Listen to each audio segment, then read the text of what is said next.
to FHS. Thank you very much. This is your stand that we're sitting in right now. It is. Introduce yourself to me and for the viewers. Sure. So my name is Nicolas Mayer. I am PwC's Global Lead for Tourism. And in the region here, I head our Destination Development Service offering. So I advise our clients in how to develop their destinations, be it an infrastructure, workforce transformation, content, commercial partnerships. And that's what I do. Very comprehensive. It is very exciting stuff. Okay, in your view, what's the single biggest shift happening in Middle East tourism right now? It is that we're moving from strategic planning to activating, so to making it happening on the ground. Now that depends, of course, in different countries, it's different. In Dubai, it's different from Saudi Arabia, it's different from Qatar, it's different from Oman, right? But if you want to look at the 2 or 3 big markets, so in Saudi Arabia, we're seeing this activation. So there was a lot of planning that went into it, and now we're starting to see the different destinations popping up with all the cool and challenging stuff that happens there. In Dubai, we are planning to continue this growth that we've been having for the last 10, 12 years, with the exception of the COVID years, and to basically decide where are our next segments, so it's an acceleration.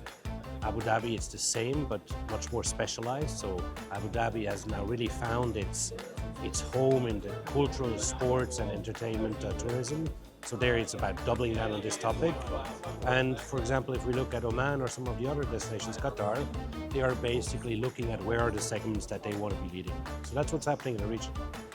There was a morning conversation happening at FHS about UAE Africa Investment Summit. Yep. Can you share some of your key insights on what's happening with the African region right now and the relationship between Africa and UAE? Sure. So the one thing I've learned for having worked with African clients and in Africa for the last 20 years is it's a very, very different, countries are very different depending on where they are. So there's not one Africa. There's tremendously mature markets where there is also emerging markets. But I think what we are seeing here now is that the Middle East, particularly the UAE, to some degree also Qatar and Saudi, are increasingly trying to create that investment bridge between Africa, the Middle East, and often also Asia.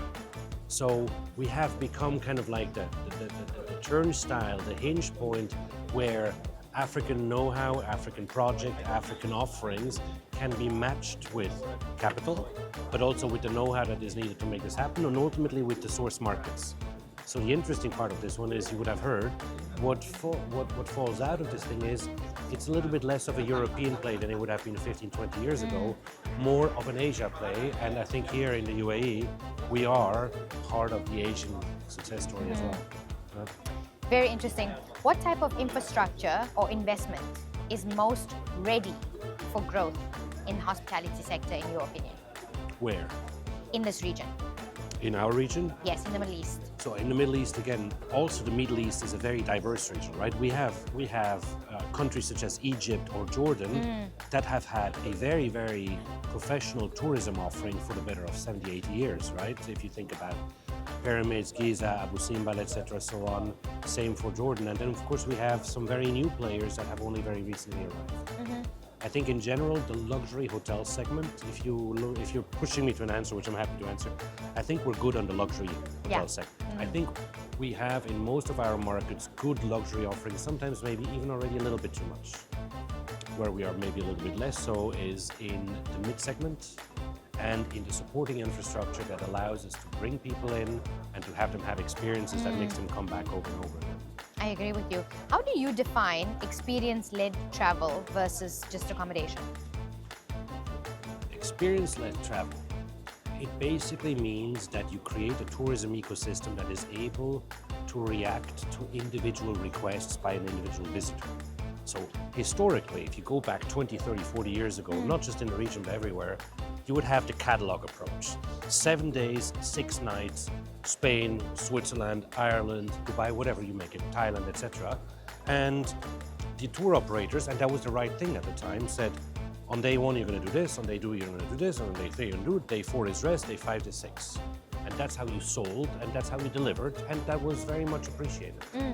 Nowadays, for a number of reasons that have to do with generational consumption patterns, online, social media, but also just with a general better understanding of destinations, pretty much every tourist says, I want to go somewhere and I want to have a customized program that is exactly right for me.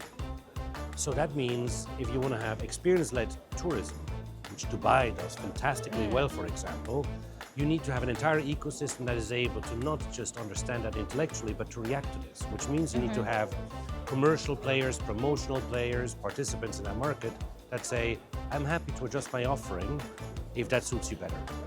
So that's what experience-driven tourism is. And in your opinion, I know you said that Dubai does this fantastically. Yeah. Is there any area in terms of experience-led travel that we could improve on in the region? Maybe not Dubai, maybe another region? Look, I think first of all, we don't need to single out Dubai and etc. I think all the destinations in the world, including the ones that we have here in the Middle East, we need to massively invest in our ability to draw insights out of data for tourism consumption. That's something that used to not be very possible 20 years ago, but now, quite frankly, if you set up your systems correctly and if you engage with your visitor correctly, the data tells you a lot about what your visitor likes. And if you can match your offering to what the visitor likes, your chances of, first of all, making more money of him, but second of all, also getting him back more often are much bigger. Across the world, including our region, we are not doing this to a sufficient degree. If you look at how well the airline industry does that, the luxury industry, the banking and insurance sector, then us as a tourism sector, we are not as good yet on that. Why do you think we're not as good yet? Probably because in order to deliver one tourism experience for one person, there's many more companies involved than if you have one banking experience or one watch buying experience, right? Okay. So in a banking experience, I have a banking need, I go to my one bank, a mortgage, an investment, a loan, whatever it is, right? So this is one bank that needs to know about one person, me, Nick. For one tourist to visit, I need to basically assemble the airline, maybe the tour operator, the ground handler, the hotel, the restaurant company, the tour operator that gives me the desert tour, and many other ones. Okay. And these companies don't exchange data together, which means that the visitors are very fragmented. You never get a full view of the visitor, you only get a little piece, which makes getting the insights more difficult. Is this a negative or a positive? And I ask because based on what you said first, it's obviously a negative because if the industry works together, we can use the data that we're getting from the traveler to be more cohesive. However, for all the verticals, they're individual separate businesses. So how do you... It's a really cool question, actually. So it's true.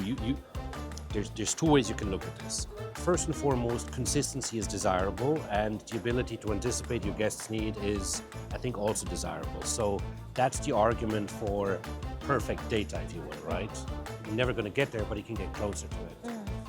What the risk of that is of course, that if everybody knows the same thing about you, they might create a very kind of like, what's the word I'm looking for? A very average experiences, right? In branding, there is a concept for that. It's called, do you run a house of brands or a branded house strategy? Which is exactly that, is do I let each of my touch points that I have with a client or a guest or a visitor or a buyer, let develop individually, which is the house of brands approach. So everyone takes a different approach that they see the best. Whereas the branded house approach is to say, I am on top of everything else and I'm making sure consistency is there. So there's no right or wrong. You need to be able to know when which one is appropriate. Okay, understood. What's one trend you believe will reshape the region's hospitality and tourism landscape? Just one trend. AI. How so?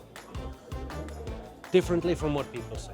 A lot of people say, oh, AI is going to mean that we're not going to have a touristic relationship anymore that is going to be based on human relations. And that will never be the case, and it's not a desirable fact anyway.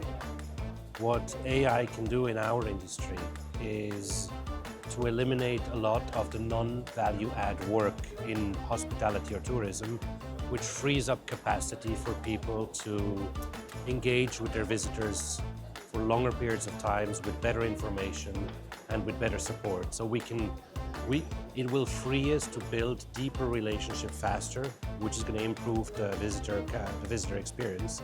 And that part I'm very excited about. Me too. Thank you so Awesome. much, Nick. It's been such a pleasure talking to you. Likewise. Thanks for the chat. Anytime.